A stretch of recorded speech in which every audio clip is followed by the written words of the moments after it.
The last time South Africa was at the World Cup, it sounded like this. Taylor, what's he say? It's a really good ball. It's Shabalala! Goal! Bafana, Bafana! And they're back in 2026. But to understand what that really means, we have to go back in time, when football in this country was tied directly to revolution. You see, South Africa was a British and Dutch settler colony, where a white minority historically governed over a non-white majority. Then in 1948, the Nationalist Party officially instituted the system of apartheid, a system of racial segregation.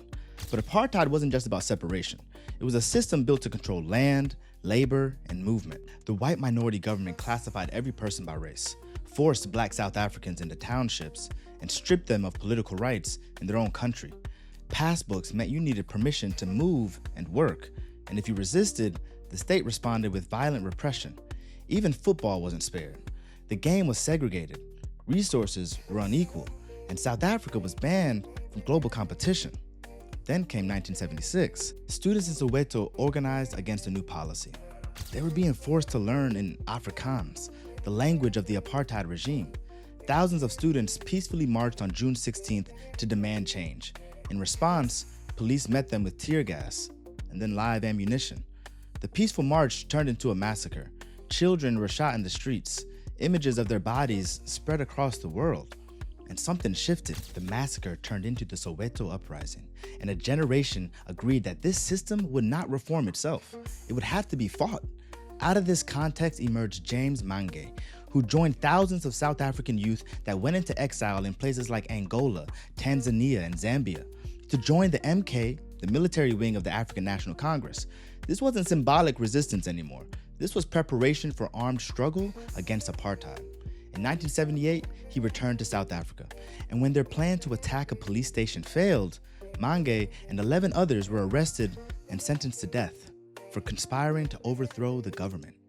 Only international pressure, like this anti-apartheid concert at Wembley Stadium, forced the regime to reduce his sentence. He was sent to Robben Island alongside political prisoners like Nelson Mandela. But prison didn't break Mange. It transformed him. He became a Rasta. He taught himself how to read music and then write it. You see, while Mange was incarcerated, he created something the system couldn't control. Then in December 1991, he walked free.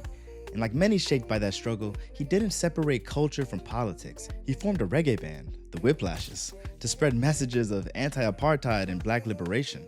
And in 1994, the year apartheid formally ended, followed by the first general election open to all South Africans regardless of race, James Mange launched the Soccer Party. Soccer, sports organization for collective contributions and equal rights. A political vision built through football. Because football already lived in the townships. It already organized people. It already created community. Mange's idea was simple, but radical. What if the game could also organize power? So when South Africa hosted the 2010 FIFA World Cup, it wasn't just a tournament. It was another moment of arrival. That goal by Shabalala, it carried all of that history with it. And now, with South Africa heading to 2026, this is what you're really watching.